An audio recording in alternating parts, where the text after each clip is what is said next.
Welcome to This Week in Habsland. I am Jordan and he is Brian, and we're here to discuss your almost playoff-bound Montreal Canadiens. You can find us on social media at Habsland Pod. Once again, a scheduling note, recording before the Sunday night game against New Jersey, so they might actually be playoff-bound by the time you hear this, but nonetheless, they are at the 99.9% of qualification. So, Brian, I didn't want to start there. Most importantly this week, the Florida Panthers were eliminated from the playoffs, from playoff contention, and thus becoming the first Stanley Cup champion since 2007 to miss the playoffs in the following year. So, in addition to holding a moment of silence right now, which I will definitely edit out of the episode, Brian, I wanted to ask you what you did this week to pay your respects to the dirtiest team in the league missing the playoffs. Well, I wasn't going to declare this because I wasn't really sure how I felt about my actions, Jordan, but this weekend I was at a park near my house, and I was just, tippy-tapping on my legs with some sticks that I had found in the woods, as I usually do, pretending they're drumsticks, just having a good old time. And I see this kid biking by, and he's going to bike by. I'm sitting on this bench, and I see him. It's like, he's kind of circling the edge, and he's on this path that's about to cross me. And I jammed the sticks in his spokes, and he went flying, and the little kid's face went like into a pulp on the pavement, and he's bloody and stuff. And I turned my back, and I look at the police officers who are standing there, and one of them gives me a little wink to know that it's okay, that I'm allowed to do whatever the heck I want, because I am the Florida Panthers. It really, terrible analogy about hurting children over. I don't feel great about that one. But you know what? Those mother effers have been getting away with it for years, and I'm so thrilled they're not in a playoff spot. More so than anybody, more so than the Maple Leafs, who are supposed to be one of our bitterest rivals. I don't care about the Leafs. I just feel bad for their fan base. For the Florida Panthers, yeah, screw those guys. I'm so thrilled you're not in the playoffs. You do anything to win, jerks. So this morning on the Easter Sunday dog walk with my guy at 7:30 in the morning, I did a 21 slash salute for the Panthers, where I was just cross-checking and elbowing everyone that I saw on the 25-minute loop that we tend to do. So, rest in pieces. Dude. Yeah. You pieces. Okay. Anyways, moving on. Habs land headlines. Okay, so here's the in-between world that Brian and I are caught in right now. We can't do too much about the Caulfield stuff because in our present timeline, it hasn't happened. But that doesn't mean there's not a lot of other stuff going on, because truthfully, there's a crap ton to watch. This team just finished a 5-game road trip where they picked up all 10 points, almost all in regulation. We can definitely get into the quality of the win on Saturday night, but I think for the most part, they have been the better team. And other than maybe one game, I don't think they've been thoroughly outplayed or even partially outplayed, really. I think by and large, they've been the better team in a lot of these games. So again, there's a ton to pick from. So we're going to jump into my headline, which I think eventually will bleed into yours because we're talking about the same line. So my headline this week is top billing of the undercard. And I wanted to really focus a bit on Ivan Demidov, who has responded really nicely over the past few weeks. And it's not even just a post-Olympic thing, because even then, there was a bit of a sputtering out of the gate, remember, with the second line. Yeah. Right after the Olympics. During this, the win streak that started against the Islanders, he's had 3 goals and 5 assists. This past week, he looked really good. He had that give and go with Slavkovsky on the power play I think that was to open the scoring against, or maybe it was the second goal against the Tampa Bay Lightning. Sets up Newhook on the one-timer. That one definitely does open the scoring against the Rangers. Has his own one-timer where he sneaks into a very quiet spot on the power play from the pass from Cole Caulfield to beat Jake Allen. So he has been, this is how I've thought about Demidov's season, and you and I have talked about it here and there. He has very predictably gotten to 60 points, and what I've said all season is he's going to get 65 points. We're going to look around at the end of the year and be like, yeah, that's what we thought he would do. And that's pretty much really underselling how amazing his season has been. I put out on Blue Sky, I think it's 62 points that Michael Ryder got in 2004. That's the recent high watermark for a Habs rookie forward. And Michael Ryder was, I believe, a 24-year-old rookie at that point. Like, he was in the barely qualifying as a rookie part of his career, whereas Demidov was 19 when the season started and played the first couple months as a teenager. So this is the analogy I'm using, and this is how I'm going to tie it back into the headline, Brian, and I think you'll appreciate this. So usually at a festival, you'll have your headliners, right? The people that close the big stage every night, the artists that most people go to see. Okay, then you have your sub-headliners. The people who are either, depending on the festival, either on the same stage right before them, right before the headliners, or playing at the same time as the headliners, but on a different stage, right? Just the Right. people one level below. Yeah. We know who the headliners are for the Habs this year. It's the first line. It's Lane Hudson, right? We got that. We know who the sub-headliners have been. It's Dobson and Matheson. It's Jakob Dobish. Yep. And then there's the third part of the poster of the festivals, right? So you have your headliners, your sub-headliners, and then you have the undercard. And this is basically like the best, the rest of the people that are there. Ivan Demidov is the first name on the undercard this season. He's not a headliner. He's not really a sub-headliner, but he is, when you get to that third font, the third size font, the very first name you see is Ivan Demidov. That's kind of how I viewed his season as a whole. Like, he is just bubbling one level under the two top tiers, but at that next tier, and I think Dobish has really like gone to the second tier, you have Demidov, who has really shown that like it's coming, it's forming, and there's something here that's certainly worthy to be watched. And yeah, so that's my take on Demidov's season so far. I think he's really been turning it up the last couple weeks, along with the entire second line. And Brian, I'm sure you've seen that as well, right? Like, Demidov the last little bit, like a bit stronger. I think maybe not necessarily stronger with the puck, but more confident, carrying possession and holding possession more specifically in the offensive zone. We're seeing the hands a little bit more freely that we just didn't see for a while. And I don't know if that's just the extra couple weeks off or what, but by and large, Demidov's looked better the past few weeks, and he is passing another test of big games, and he's showing up, and he's being a difference maker. What have you seen from Demidov these past few weeks? I think you're summing it up with the word confidence is spot on, because that's sort of what I was thinking about the whole time that you were discussing Ivan Demidov's recent great play. And when you look at the guys that he's playing with, there's a high level of pace and processing with those guys. And so I almost wonder why the confidence hasn't been there all year. Just because he's had the option, or the I don't know what the right word for it is, but to have the options that you have on the ice with you, often Dobson and Hudson behind you, and more recently, I guess in general, Newhook more recently because he was out, and then Kapanen all year. You've got good options with you on the ice, and then when he's on the power play, he just has unbelievable options. So it's odd to me that the confidence hasn't been there all year. But he's also a rook. He's a kid. He's barely played any NHL games. Like, this season has been all of his experience plus 2 games, and then plus a few playoff games last year. So it's kind of odd to me that the confidence hasn't been there all year. But then again, the team's confidence in general has really reached a new peak recently. So I think it's almost a combination thing that, and you tend to see this a lot in sports, where your rookies only play as well as the team in general is playing, where it almost requires the team to have a good energy and a good framework for you to succeed if you don't have a lot of experience. And it would practically be impossible for a player of his skill level to not be playing well right now with how well the team is playing. So I think confidence is really the most interesting part. And then you could look at his scoring logs, or however you want to check how his success has been in terms of the actual point production for Ivan Demidov this year. The longest he's gone without scoring a point is 4 games. For a rookie, that's exceptional. That's consistency, man. Other than that, he had, I believe, and I just looked at this quickly, I believe he's only had 2 3-game stretches prior to that where he didn't put up a point. So 10 games in total where he went on quote-unquote bad streaks where he couldn't score or produce. And that one ended recently, and then since then he's just been crushing it. 6 points in his last 5 games, 2 of those goals. And the juking that he's doing, the confidence with which he's just embarrassing defenders and deking them out is exceptional. It's exactly what we wanted to see from Ivan Demidov, and it's the perfect time for him to heat up again, right? Leading into the playoffs. You could say that about almost every player on this team. Like, thank goodness they're figuring it out now, and about the team in general. But about Ivan Demidov specifically, that second line is so pivotal when you think about the lack of scoring elsewhere in the forward group. You need them to be producing the way that they have been. Right. Yeah, they're all kind of like rounding into shape, playing consistently better.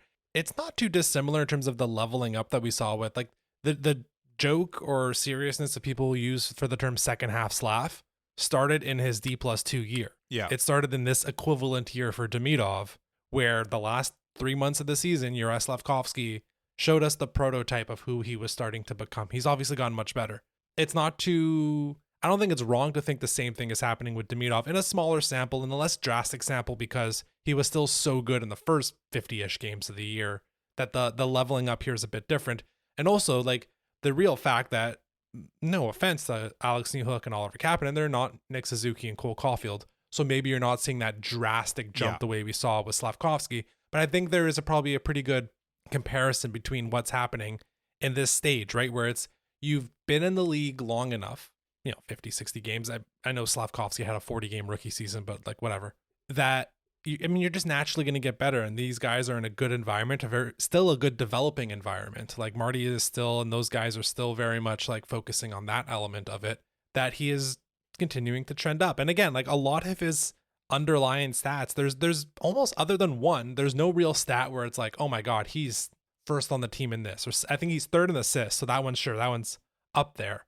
But the rest of them, you look at it, whether it's like penalties drawn or individual expected goals at 5-on-5, like he's 7th, he's 8th, he's 5th, he's 4th. The one that still gets me, and I brought this up a couple months back, is the team's on ice shooting percentage at 5-on-5 when he is on the ice. The top 3 players on the team, Brian, can you guess them after that bit of, I kind of told you the answer, but who are the top 3 players on the team? Who, when they're on the ice, the shooting percentage is the best? The team's on-ice shooting percentage is the best. Is it going to be our 3-way discussion for MVP, Jordan? Is it Suzuki, Caulfield, and Hudson? It's not. It's the second line. Fascinating. Yeah, so Newhook is technically first. He missed like 30 games, so his, I think, is slightly higher. He also has the top shooting percentage, by the way, just above Cole Caulfield.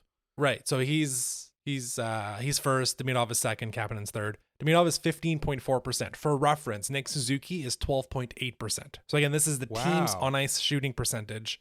When Demidov is on the ice, it's almost a full 3% higher than when Nick Suzuki is on the ice. And I'm using those two guys because that's essentially been, Suzuki's almost always been, has always been the first line, and Demidov's always been the second line. Slav is the weird one where he's bounced between the two.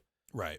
So that's been consistent all year. Now, maybe how much of that is Oliver Kapanen's crazy puck luck this year, I don't know, but Kapanen's always in the right spots, and maybe he's always in the right spots because there's always space being created for him. So that's the one stat that I've kind of pointed towards all year, being like, okay, like that's not an anomaly, that it's been 60, 70, 75 games now, and that is still very much at the top, that the Ivan Demidov line has the best on-ice shooting percentage. Like when he is on the ice at 5-on-5, they are the most opportunistic. Like they don't create the most chances. That still obviously goes to the first line.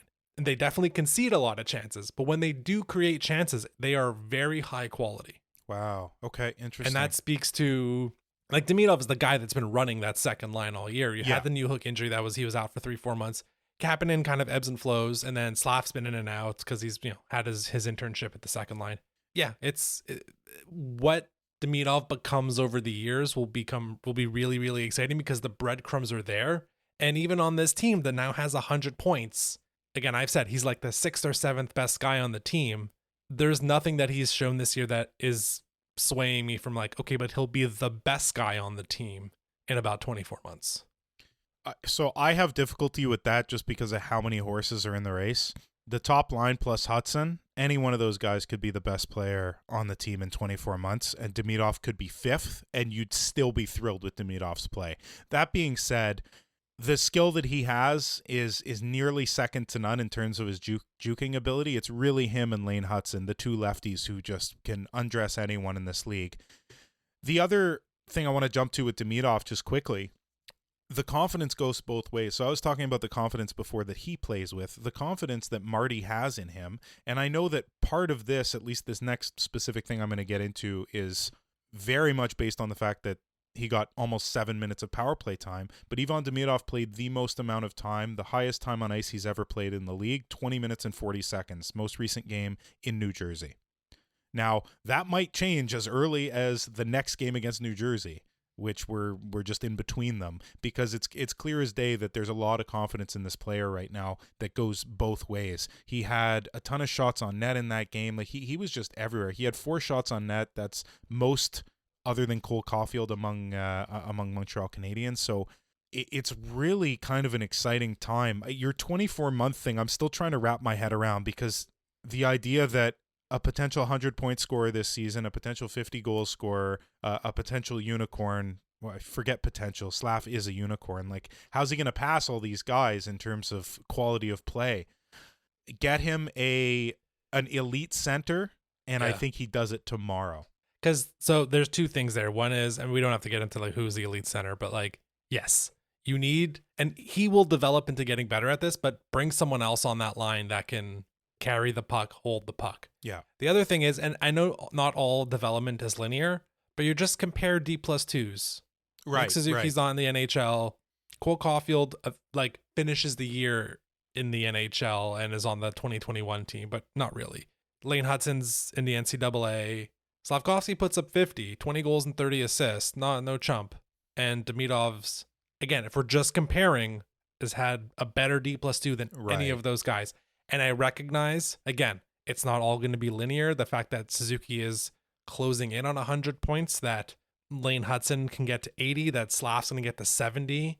Those guys might just have better progression afterwards. But I also don't think that Demidov is doing anything that, like, by age 23, it'll kind of be like past and blasé. And there's no like huge Galchenyuk-like deficiencies defensively with him, where you're like, he's always going to be limited in getting ice time and will never be more than like 15 minutes a game.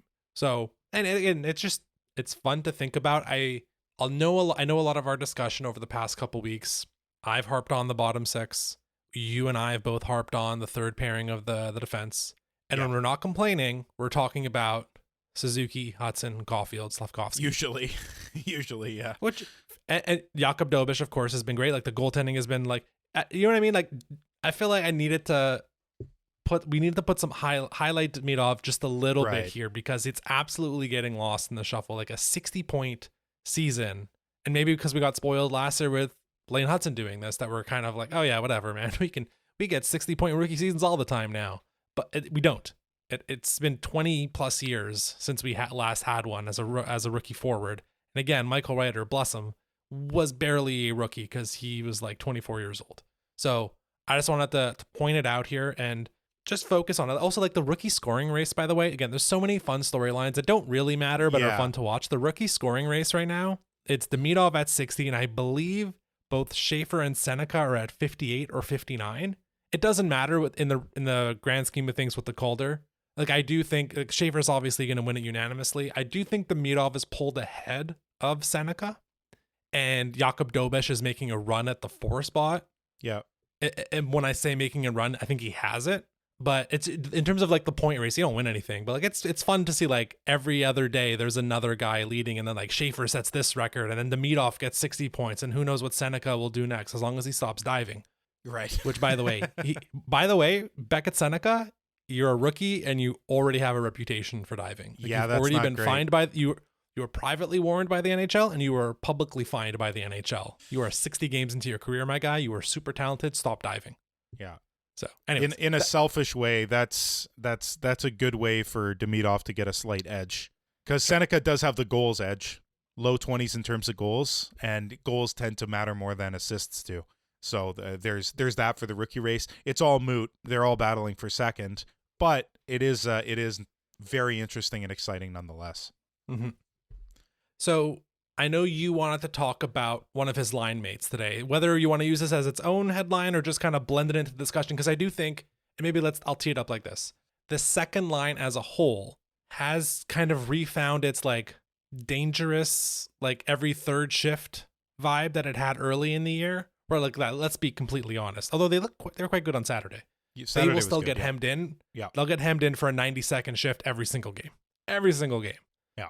But the quick countering, the opportunistic shooting, and the chemistry those three guys have, it's back. It was gone for a bit. They kind of had to get their sea legs again. But those three guys, I think over the past couple weeks, have kind of like re-become what they were in October and November, right? Big time. And part of that is Alex Newhook coming back, and then as the team gets confidence again in themselves, it takes a bit for a guy who's been out for a while to get his legs back. With Newhook, I don't think it took that long for the legs specifically. That's more just an expression. But in terms of the coordination with his teammates, that took just a little bit of time to come back. And now that it's back, it's clear as day that he's like the second sniper on that line, where Kapanen's been the one that we've been thinking of all year.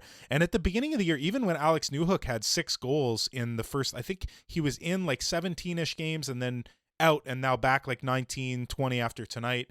And he still had 6 goals in like those 17 games. That's not a bad pace, but it's not like, this is the sniper on the line. Kapanen's more that guy. But the quality of Newhook's shots is what's very interesting to me, and the fact that he's also taking a lot of shots lately. If you compare, I didn't do the numbers for prior to this win streak because I didn't have to, because it was like 1 shot, 0 shots, 2 shots, 1 shot, 0, a lot of zeros in there. Whereas the past 8 games that the Montreal Canadiens have been winning, 18 shots on goal by Alex Newhook. He never had less than 1 in a game. Most of those games he had 2 or 3. He had 4 most recently. So like, this is a player who's really striving to get to the dangerous areas, to sneak in there a la Caulfield. Like, that's one of the things Caulfield does so well, just to take the benchmark for snipers on the team. He gets to a dangerous area without the opposition noticing, and by the time they've noticed, he's already made a one-timer and the puck's in the net. Newhook does a lot of that too. He does it more from the peripheral, which is kind of interesting. He's able to score from 30, 40 feet out and blast a one-timer in without having been seen, which is all the more impressive. So I really don't want to do a ton on Newhook. I might want to jump to Kapanen for because we mentioned the other 2 guys in the rookie race. Kapanen's not in the rookie race for the top 3 or even 5, but his 20-something goals that rival him with Seneca are kind of fun to think about, and which rival him actually with Schaefer as well, which is all that much more impressive for him. But 23 goals for Seneca and then 22 for both Schaefer and Kapanen. So it's a combination thing. It's 3 guys who play with a high amount of pace, who play with intelligence, who are still learning the game in a big way, but who, when their chemistry is firing on all cylinders, they're a dangerous second line. Yeah. Alex Newhook to me remains one of the, I'm going to use the word question or terming question mark. I don't mean in terms of I don't know what he is. I do know what he is. He's been a 20 goal pace since he's been a Montreal Canadian. That much is, he's been injured here and there, but when he plays, he scores at a 20 goal pace. That much is unequivocal. I don't know where he fits kind of in term, not even just the long term, just kind of more short to medium term, and how the team structure around him kind of affects his future with the team. But it doesn't stop the fact that when he's healthy, he can score goals. And if you have 3 guys on the second line that are all essentially 20 goal scorers, then that's think of the conversations we had last year, Brian, about that second line. And we were just ripping our hair out all season. We were losing our minds. We're like, what? And I know Patrick Laine got up to 20 or near 20 playing half a season. Now, it was mostly on the power play. Whereas these guys are barely getting power play goals. I know Demidov's getting a little bit here and there. Slav, by the way, sidebar, and I do want to get to Felix Seguin at the end of this. On Saturday night, all the talk about this is Caulfield's moment on the power play to get 50 right at the end of the game. Slavkovsky's been the power play guy, by the way.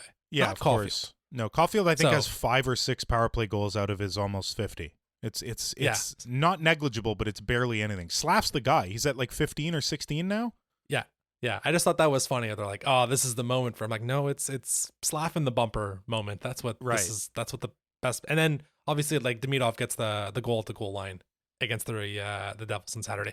Anyways, but the point is the competence of the second line, and then maybe that's the best word to describe Alex Newhook. He's a competent goal scorer on this team right now. He's a middle 6 forward who is competent at goal scoring and he's all right defensively, but I think that's that whole second line, and maybe that there's more growth needed from Kapanen and Demidov to kind of elevate them just a bit more, because when those guys get the puck, they're dangerous, right? Of course. It's nice finally. I keep harping back to this, but it's just there's a feeling of relief knowing that you have a second line to go to. When the first line's tired and you need a goal, it sucks knowing that you have to wait another 3 to 4 minutes before the top line comes back out and you actually have a chance to score consistently again. it's a horrible feeling to have. And we've had worse feelings than that in the past few years. Like since we started this podcast, we've had times where there wasn't a single line who was consistently producing. So to have one that's incredible now, and to have a second one that, like you said, I think you're probably right with the ratio you gave. Like 1 out of every 3 games, they're a problem for the opposition.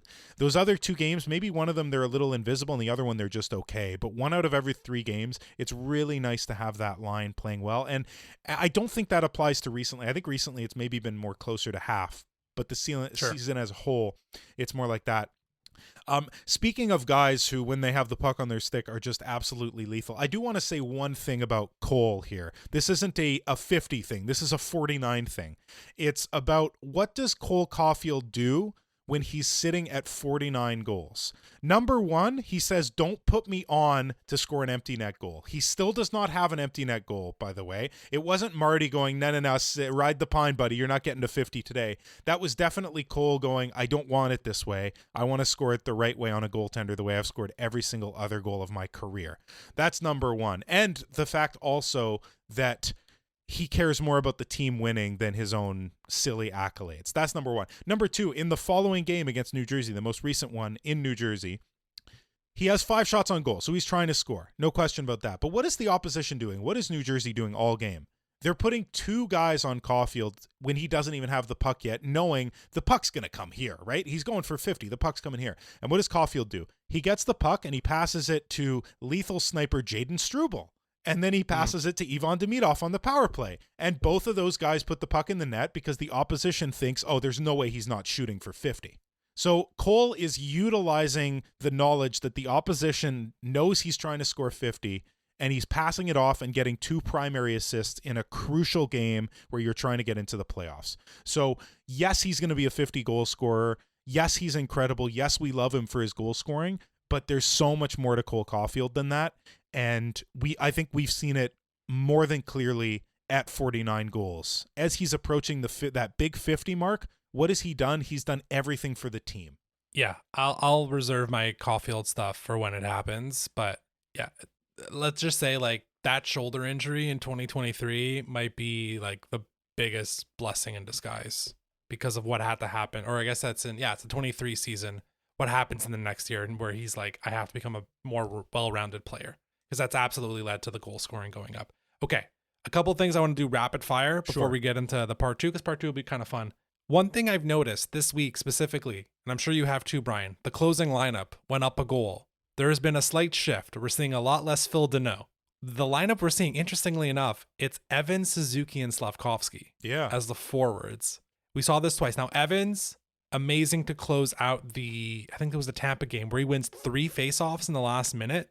And it's interesting that it's Slav and Suzuki. Suzuki makes sense, but like no Deneau anymore. Dobson, Matheson, no surprise. Now, obviously, if it's long enough, then they'll bring Phil Deneau on if there's a line change and stuff like that.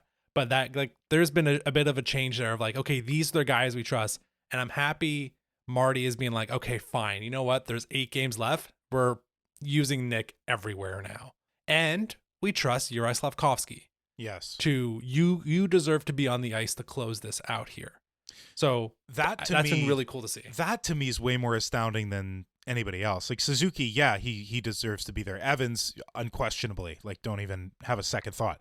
Slav getting the nod. That's huge. That's huge for that. What that represents in terms of him becoming an all-around player. That's monstrous. Like in my head, I didn't think we'd be seeing that for a couple seasons. The trust in terms of like protect the lead defensively, because we have those guys. You see Veleno in those moments as like the second to last shift pretty often, and I always feel relatively comfortable with Veleno out there.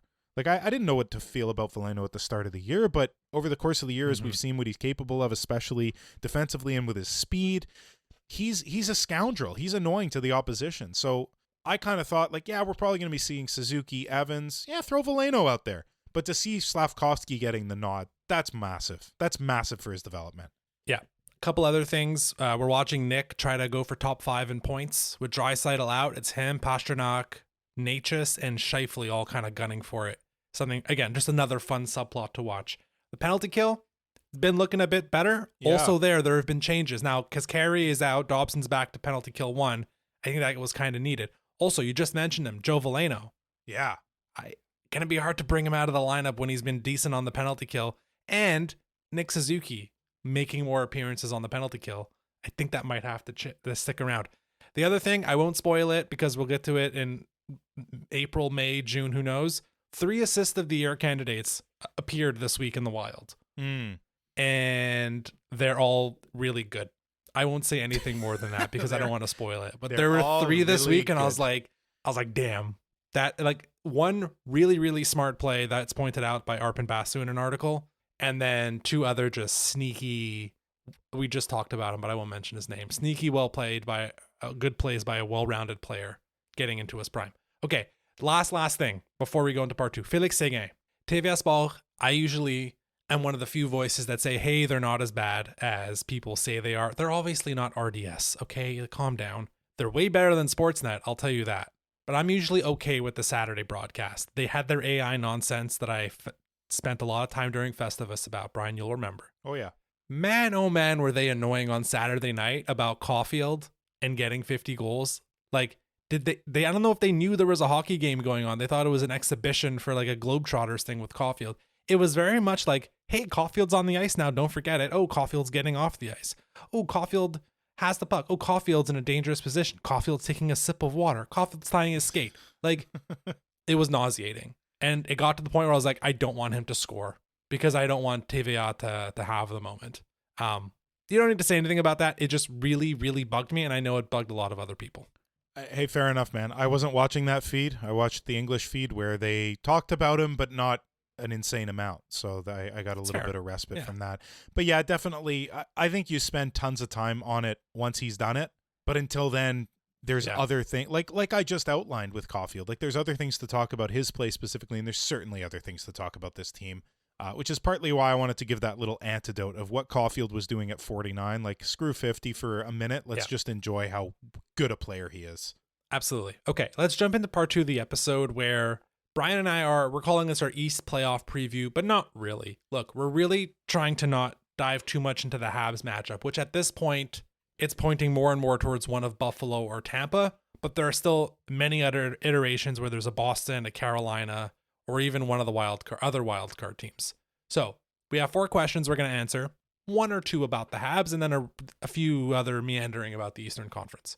So, and I do want to mention that the likely next week's episode, if the Habs playoff opponent is kind of set in stone, we're going to kind of forego the last couple games and mostly focus on a playoff preview. But we'll cross that bridge when we get there.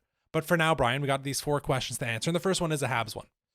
And if your answer for this, by the way, is one of Tampa or Buffalo, maybe you hold back a little bit on it. But the question is, who would you least want to face in the Eastern Conference if you were the Montreal Canadiens? So the first thing I did when thinking about this, I looked at the head-to-heads this year. Unless you want to get depressed, don't do that. Don't go on don't go on Hockey Reference and look at the game logs and the scoring logs or the matchups. They're not good in the East, the Habs. And we kind of been saying that all year, but to see it, painted in the slide, and they're not terrible. It's not like we've been shut out entirely by these teams. So just to run through the highest likelihood opponents here. Boston were 2-2 against. Buffalo were 2-2 against. Columbus 1-0-1.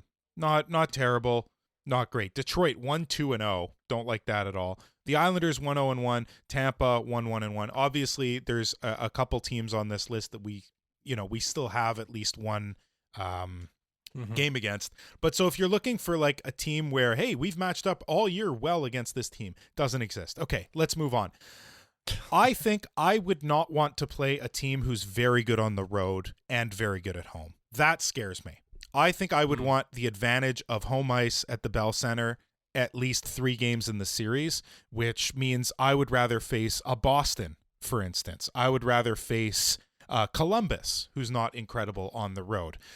I would not want to face, and I'll leave it at this because it is the guys you said, I don't want to face Tampa. I don't want to face Buffalo. Buffalo got a heck of a lot meaner, and Tampa's always mean, and I think in a 7-game series, that scares me a lot. Right. So it's hard not to say Tampa Bay, but I'm going to give you a different answer, and it's completely irrational because we're 3-0 against them this year. It's the Carolina Hurricanes. So I didn't include them because it's not going to happen.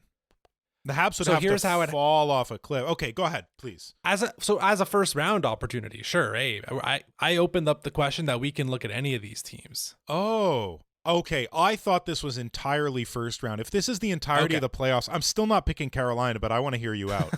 Why don't you want to face them in round 2 or 3? Because here are the shots on goal in that games that we've played Carolina. 25-23, not bad.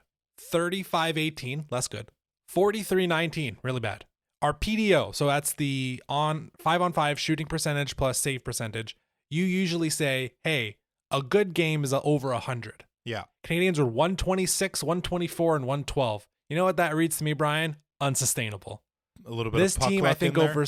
this team over 7 games, I think would wear down the Habs so much, and they're built for that. And I don't think that Canadians are at, like, we see the issue with the Hurricanes. There's, funny enough, a question about the Canes later on, but the issue with the Canes is that they lose when they get to the elite talent. The Canadians have that, but it's not like, well done and cooked by now. It's still developing.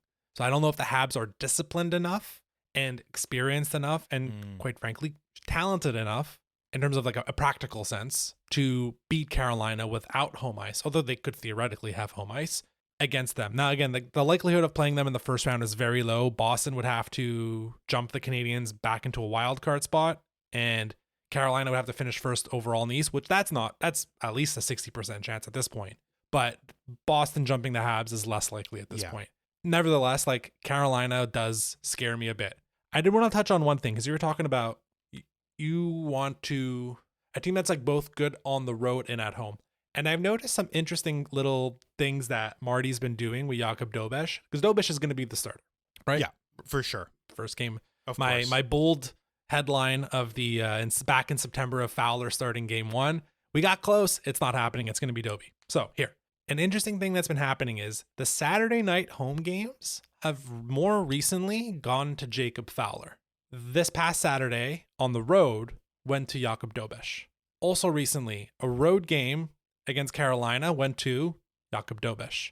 A road game against Tampa Bay went to Jakub Dobeš. Road game against Detroit went to Jakub Dobeš. I know he's the starter and he's going to get more of the starts. But is there a chance that Marty's like, I need you to play road games against the good teams right now because you're going to need to steal, let's be honest, 2 games on the road. Yeah. Maybe not steal. Definitely win 2 games, I would say, on the road if we're a lower seed. And one of those doesn't have to be a steal. So I feel like Marty's kind of priming Dobie of like, why would you give Dobeš the Saturday night away and not the home on Sunday? And why has it been pretty consistent that it's Fowler getting Saturday night against the New York Islanders? Yep. And then you have, it's the very next night, I think, when you have then there was an off night. Anyway, it doesn't matter. The point is, like, Saturday nights at home, the quote unquote easier games have been going to Fowler, whereas the tough road games have been going to Dobeš. And I think there's a bit of like Marty saying like, okay, like, let's get him ready. And yeah, I don't know. It's something I've noticed. Have you picked up on that? I hadn't, but now that you're mentioning it, it's clear as day. The one devil's advocate response that I'll give you is that he's maximizing wins in that he puts his better goaltender in the tougher matchups and his less good, quote unquote, one. He's still been outstanding, Fowler, in the ones where you're supposed to win. So if he's at least decent, you win those. And then if Dobie is great, you beat the better teams. That's just my devil's advocate response, because I think that's wrong. I think you're getting at the truth. And the other, I guess, the proof of it, other than all the stuff that you said, which makes a lot of sense, is the fact that's not the only thing that Marty's doing, especially on the road, to prepare his team for the playoffs. What have they been doing recently that we hated the way that they played second periods all year? And we were saying they get beat in second periods I did a segment about it last week, 2 weeks ago, I don't even remember. And they've already changed it, where in second periods now, they're making a huge concerted effort to outchange the opposition, to change first. Don't do that extra run up the ice. 2 guys get off, 1 guy get the puck in deep, and then the next line goes in and blasts them. And then if you hem them in their zone, look at that. You have your top line out against a tired opposition who's trying to ice the puck now. So the fact that they are altering the way that they play second periods on the road to such a tremendous effect. I mean, you can't argue with an 8-game win streak, 7 of those regulation wins in a row, like best in 10 years. 16-17 is the last time they did that. So it's very obviously an effort by Martin St. Louis, the coaching staff, and the players in general, because they're aware of it too, of get off the ice, of this is how you win road games. You take it to them early. You make sure that they're on their heels. You don't let them utilize the energy of the building. You get up early. And then in the second period, you outchange them so they can't get the momentum back, so that they're just incapable of finding it. And it's not something you see from a coach who's this new. It's not something I thought I'd be seeing from Marty this early. I mean, we're kind of playing with house money anyway. This is all gravy because the team wasn't supposed to be this good this early anyway. But the fact that it's all coming together, especially on the road, that's a really good thing. Like last year, let me put it to you this way. That last year, when we went into those playoff games, the first couple, and then when we went back to Washington just for one, how did you feel about those games on the road? Hold on for dear life and need your goalie to steal a game. Exactly right. You weren't winning this in the proper way. You had to scrape together a win out of puck luck and out of great goaltending. And that didn't happen, so we lost in 5. Whereas this year, I think they could absolutely, you said 2 games on the road, they could absolutely do that. Whether Dobesh has to steal or not, this is a team capable of doing it, and their second periods on the road especially are going to help that. And the fact that Dobesh, as you pointed out, has gotten so much experience against these very teams on the road, that helps a ton. Okay, I agree. Second question. And I might have to reformat this after looking at the standings a bit more closely, Brian. The question is, who gets the last spot in the East? Now, I'm going to go with the assumption of the top 4 in the Atlantic are in. Buffalo, Boston, Montreal, Tampa Bay, Carolina, Pittsburgh, give them in. I'm open to you putting the Islanders in play as the third Metro team, if you want. And then obviously wildcard 2 is up for grabs. So that's Islanders, Ottawa, Detroit, Philly, Columbus, and Washington. So you can give me 2 teams. One has to be a Metro team. As of now, so everybody has between 4 and 6 games left. How do you see it? Like who, again, it's not who you want, because I have my personal feelings on who I would prefer, but who do you think actually gets these last 2 spots? This question is unbearably difficult. Why? Because they're all separated by 2 points. They're all separated by barely any points, and the teams that I had counted out are the ones with the best sort of streaks right now. The Washington Capitals and the Philadelphia Flyers came out from their graves and said, all right, if Detroit's going to go on a skid, and if Ottawa's going to meander, and if Columbus is going to be all namby-pamby about it, I guess we'll just step into that final spot then. So Philadelphia 7-3-0 in their last 10, Capitals 6-2-2 in their last 10. Those are the best teams of anybody trying for those last spots, teams that we all thought were out. Meanwhile, Columbus 3-6-1, 3-game losing streak. You don't make the playoffs playing that poorly down the stretch. So I'm going to give it to one of the teams playing well down the stretch. I'm going to give it to the I thought would be bottom of the barrel Philadelphia Flyers, mea culpa there. And the Capitals, who have the experience of last year's, albeit not super long, playoff run. Right. I mean, Washington has Logan Thompson, who has been great all year. Yes, that's the other thing too. Great goaltending gets you in. Yeah, and at this stage, it's really tight on the margin. Just looking quickly at the regulation wins, looks like the Capitals would have that first tiebreaker over all these teams, which definitely helps them. I would love for this to be Columbus. There's something I've liked about their rebuild, and I think interestingly enough, and this will go into our next question, there's no real rebuilding teams this year in the East the way there have definitely been in the past. The way we were 2 and 3 years ago, it was like Montreal and Columbus and Philadelphia, and these were very much teams that are okay, we're at the bottom of the cycle. The East doesn't really have that this year, so you have teams in all different stages. Columbus is in the we're really trying to make the first big step of the rebuild being over, and that is making the playoffs, which they tried to do last year. They finished 9th. I would love for it to be them. The advanced stats scream Ottawa. They have screamed Ottawa all year long, and they still do. Ottawa's having its own drama right now, which you and I really don't need to get into with the Brady Tkachuk nonsense and his podcast and his slashing people while off the ice. At the end of the day, they're still right there fighting for that spot. So you gave Philly and Washington as an answer. I'm going to go Columbus gets the 3rd spot, and then I'm still going to go with Ottawa. I'm still going to go with Ottawa's wild card too. They're too good to have screwed this all up and not make the playoffs. And it is funny. We were talking, 3 weeks ago about the magic rule of no team that has ever gotten 97 points has missed the playoffs. Right. And we were saying, man, look at the pace all these teams are at. It's going to happen. Like someone's going to get 98 or 99. And then you just like on the flip of a dial, the last two spots and really the last spot, that'll be probably 94 points now or 95 points. So I think it's going to continue. I think the rule of 97 will continue. Now, 84 games next year, that'll break it, obviously, because we have 2 extra games. But yeah, it's funny how we definitely were like, it's definitely going to happen. We're going to have a 100-point team miss the playoffs. And then Columbus is the biggest one that's cooled off. And Detroit has had their free fall. And we're going to land in that spot where it's a 93, 94-point team as the final wild card. It's funny how it always comes back to that. Once you get to 97, you have made the playoffs. So it's entirely possible. I mean, more than 1 or 2 of these teams would have to go on a tear to make that not true this year. I still think it's very possible. I mean, there's 4 teams at 88, there's 1 team at 89, and then the Caps at 87. That's enough teams that like 2 or 3 of them could still go on a tear, get 98 points, and still be on the outside looking in. But you're right to say it's sort of an unprecedented year, at least in recent memory, for no rebuilding teams in the East. Like the worst team in the East was the Rangers, which we know they're embarking on something of a retool. I think the Panthers are embarking on a retool. The Maple Leafs say they're on a retool when really it's a dumpster fire. Like there's no clear bad teams this year. And then also, if you look at the league standings in general, so of the bottom, what is that? 1, 2, 3, 4, 5, 6. There's only 1 Eastern team in the bottom 6. That's the Rangers, 4th from the bottom. That's a very good feeling too, being the Montreal Canadiens right now, is there's only really 1 team who has a good chance at a top 5 pick this year in your conference, and that's the Rangers. They're not even in your division. And then Toronto and Panthers, hopefully they start winning, and then we don't have to worry about them and their odds at a good pick. But yeah, the race is fascinating, and like by the time we speak next, it's going to be completely different. Like the Islanders is kind of a fascinating case. I had just penciled them in. I had just been like, you know what, they're in. They lose 4 in a row, and suddenly they're about to be caught.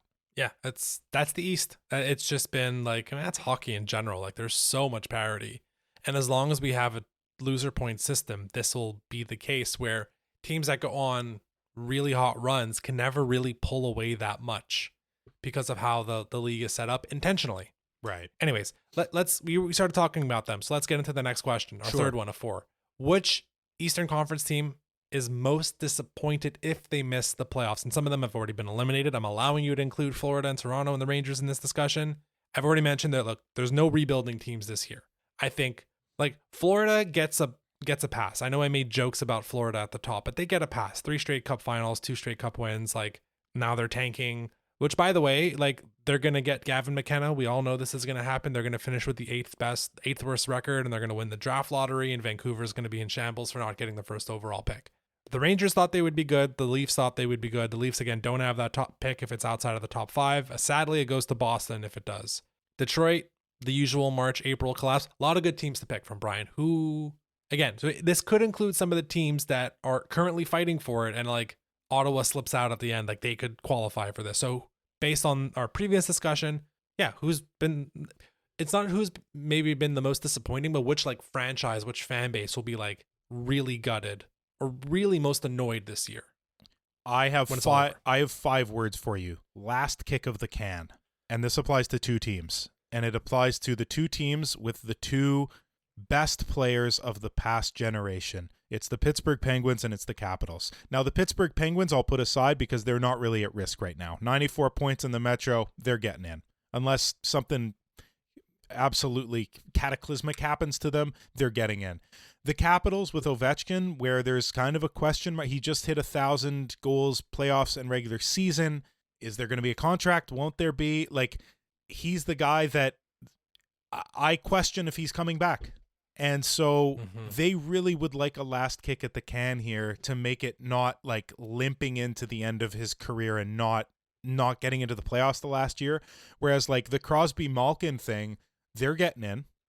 They're getting in. I think, and like the bad forever, we thought this rebuild was over 5 years ago, Detroit Red Wings and Ottawa Senators are compelling. They're really compelling because it's just how many times can you get to this point and fail? I think that just absolutely is dreadful for a fan base. But I think the end of an era of the caliber of Pittsburgh and Washington with Crosby, Ovechkin, Malkin, like I think that's the most disappointing one for the fans. Interesting. Washington wasn't even on my list at all. So why not? Because they weren't good recently. They weren't supposed to be here, and I think it's fair to look at last season. They were kind of paper tigerish. We all knew it. We all Yeah. knew they were going to lose in the second round, the moment they got past the Habs. They had a fun season last year, like really good. Tom Wilson was great. Alexei Protas was great. Ovechkin was hitting everything that moves. He had that last burst. He obviously breaks the goal record. Logan Thompson's great. Jacob Tricken's like John Carlson's there. Like they're doing great. They kind of sold off actually, right? Like they trade John Carlson. They said like, yeah, okay, guys, hands up. We're kind of gonna pass on this.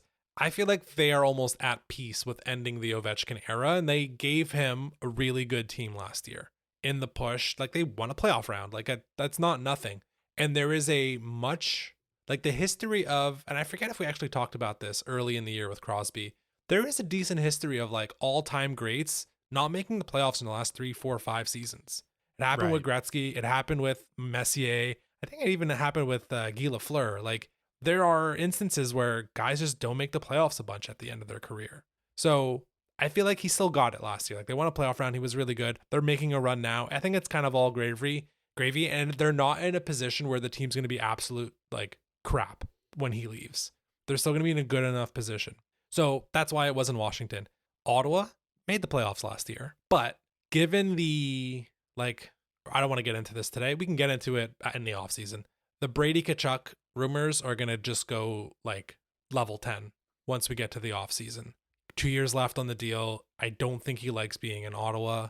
I mean, I don't think that's a shocker. Like here, so one thing I will say, like to like counterbalance that is, I was at the Sens Habs game a few weeks back. Was sitting quite close. Was on the Sens end for warm up. Brady is really good with the kids, man. Like he is. Like he's throwing them pucks. Yeah. He's like throwing his body onto the boards. The boards shake. They all love it. There's so many Tkachuk jerseys. Like that's there. Like I like there is an element of like he's good with like the young hockey fans. Having said that, I think he would certainly prefer, I don't think this is a shocker, but like prefer to not be there. And he wants to be on an American team more likely than not. Yeah. Sure. So like the Sens having a crap goalie year when a lot of your team is good. I know some of their guys are banged up now and Yakimchuk got concussed and it's too bad, but like I think that'd be pretty disappointing. My pick though, it's the New Jersey Devils. Okay. Like, yeah, I thought of them too. Okay, so can we officially say we all overreacted to 2023? Where they get 112 points, win a playoff round, and we're like, that's it. Here we go. Dynasty upcoming. And then they get 81 points, 91 points. And so far this season, again, pending Saturday night, but Sunday night, 81 points. They made the playoffs last year. I know a bunch of guys got hurt, but they were never going to beat Carolina anyway. We overreacted, right? The team was never going to be that good.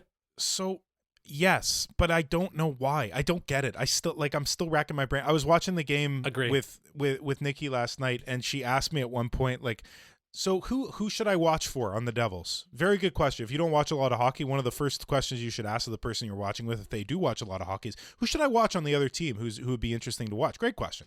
And immediately I was like, Jack Hughes. And after that I was like, I guess Jesper Bratt. You can look at him a bit. Nico Heischer's good defensively and pretty good offensively, but yeah. And then, there's his brother too, and then there's Nemec at the point, but he's kind of been disappointing. Oh, Evgeny Dodonov. That's who you should be watching on the Devils this year. But as I thought about it, I was like, it's Jack Hughes, and it's Jack Hughes, and it's Jack Hughes. And like they have good kind of peripheral guys, but no one jumps off the page that much. They have the guy we almost got instead of Suzuki, Cody Glass. That's kind of fun. But like, they just don't have. Sure. We thought they had Jack Hughes as like the tip of the iceberg of this glorious core that's coming. And now you look up and down your lineup and you're like, okay, they've got Jack Hughes. So that's a tough one. It's a tough one. This sounds very hypocritical is the wrong word, but like ironic because every single year I pick them to win the cup. Basically, it's them, it's Dallas, sometimes Colorado, but it's usually the Devils. And I think next year I might change my tune. I guess clip this, listeners, because in about 6 months I'll be saying, yeah, go Devils all the way, Stanley Cup 2027. Yeah, I don't know. It's a fascinating case of we thought they were good and they're not actually that good. So when can we start the push to rescue Nico Hischier? Got 1 year left on the deal. When are we're talking about a second line dude center. Yesterday. Okay. We'll just plant that. He's a seed lefty for now. too. Let me check it. Yes, he's a lefty as well. What do the 7-ish Habs million, need? one year left. Wow. Defensive second line center. One of the great I don't ones. So we didn't do this discussion today because we thought about doing an awards talk, but then we saw Basu Godin did like an hour and a half on that. And we're like, well, we don't want to copy that. The Selke stuff, theoretically, Suzuki and Nico Hischier are like, would be kind of going back and forth. Both of them have profiles that like striking absences in their profile. That means they should not win the Selke. Suzuki is not on the penalty kill nearly as much as any Selke winner over the past 20 years. And Nico Hischier's like a -7 or something. And that's just like historically is not ever going to get you a Selke trophy. I think my pick is Anthony Cirelli just to be on the record, I think it's Cirelli. But yeah, I just want to put Nico Hischier's name out there because he's good. Yeah, for good sure. The way that he plays, if he's with the appropriate line mates, if he's on a team with a good system, if the team is successful, he's a Selke candidate year after year. He's not on that team this year. They don't have it. So it's a shame. But yeah, let's Team Hugo start breaking ground on rescuing Nico Hischier. I love that idea, Jordan. Okay, last question. We already talked about them a bit, so we don't have to spend too much time on it. Can anyone upset Carolina in the Metro? It's doubtful, man. I did the same thing that I did for like the Habs matchups. I looked at the head-to-head, and it's basically the opposite. Carolina is 2-0 against the Islanders, 2-0 against Ottawa, 2-0-1 against Detroit, 3-0 against Philly, 3-1 against Columbus. Washington's the only one that they have a losing record against. They're 1-1 against. But like you said, Washington, I don't think they're that scary. I think the answer is no. At the risk of glazing the Carolina Hurricanes, a team that I despise watching, the analytics speak for themselves. If you look at the 5-on-5 stats of individual players on wherever you get your 5-on-5 stats, all the advanced little analytics are glowing. Out of any like top 30 players in the league, about 12 of them are Carolina Hurricanes in terms of like expected goals percentage and things like that. This is a team where their analytics department runs the show. And in a playoff series, it's similar to that like Moneyball thing of statistics over 150 games in a season will win you enough games the way that the Athletics did. But one series, one game, one at bat, you can throw that out the window. And I think it's similar for the playoffs. So like, I'll say no. That being said, if it happened, it's hockey. The bounces go your way a few games. You get great goaltending. You could beat the Carolina Hurricanes. But like, this is a team who's poised to win 1 or 2 rounds and then lose when it gets real. Yeah. I mean, part of it too is just how much stronger the Atlantic is, and the Metro just doesn't have much depth beyond it. Like, their biggest chance of losing in the Metro Division playoffs is if an Atlantic team crosses over as the wild card team. Probably. And that would mean that one of Tampa, Montreal, Buffalo finish above them overall, because they would otherwise they're going to get wild card 2 as the top seed. It'll be a whatever, whether it's Ottawa or the Islanders or Columbus, Philly, who cares? Yeah. And they'll smack them in 5 games and be over with it. And then I think they'll have a pretty easy, like they might end up only playing like 10 or 11 games before going into the conference final and be super fresh. And I think that and as a sidebar, by the way, Brian, I think the Atlantic is the division that we actually thought the Central was this whole time. We spent 3 months at the beginning of the year being like, man, look at that Central division. They're just killers. It's going to be a bloodbath in there. Turns out that's actually the Atlantic, not the Central. Yeah. Central has 3 teams. That's it. Yeah. The Atlantic has 6. Yeah, that's well said. And the Pacific is just, what is the Pacific? So here's what should be actually happening. If you and I are allowed to reorient the playoffs with 2 weeks to go, I'm sure Gary would love that. It would be this. You give basically the Atlantic and the Central can have their playoffs, but we can do it page playoff style where the second place teams that lose that one play in a second semifinal against each other. The Metro can have 1 representative. The Pacific can have the Metro and the Pacific merge into one division. We can throw Edmonton and Vancouver, Vegas, and Carolina and Anaheim. Those 4 teams, you guys can play one bracket, and then we let the Atlantic and the Central have theirs, and the second best teams that come out of there will play the fourth one, the fourth quarterfinal, and that way we get 2 teams from either the Central or the Atlantic, and only 1 team from the Pacific or the Metro. This is the broken part of the divisional format, where this year more than any other year, you have 2 really strong divisions. Central's very, very top heavy, but still very good.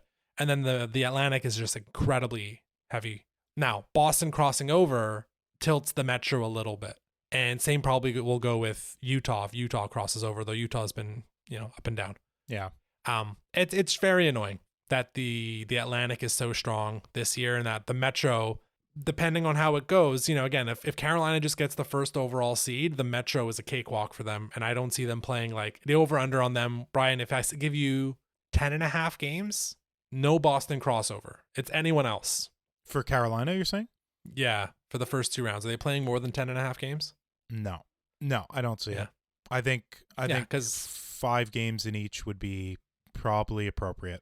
Yeah. Anyways, that's how it's going to look. So unless you have anything else, Brian, I think we can start to wrap it up there.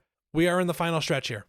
When we come back to record our next episode, we might know the Habs playoff matchup. It might be set in stone. And if that's the case, we'll just talk very plainly about that playoff preview. If not, we will kind of figure out how our recording schedule will go and when we want to maybe drop that playoff preview episode. But that is most likely the next one.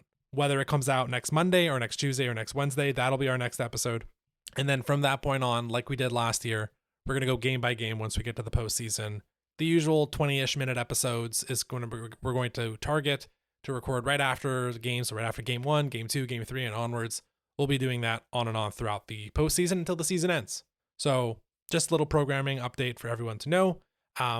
We'll wrap it up there. You can follow us on social media at HabsLandPod. If you like what you hear, feel free to leave a 5-star rating on Spotify and Apple Podcast. And until next Monday or Tuesday or Wednesday, go Habs.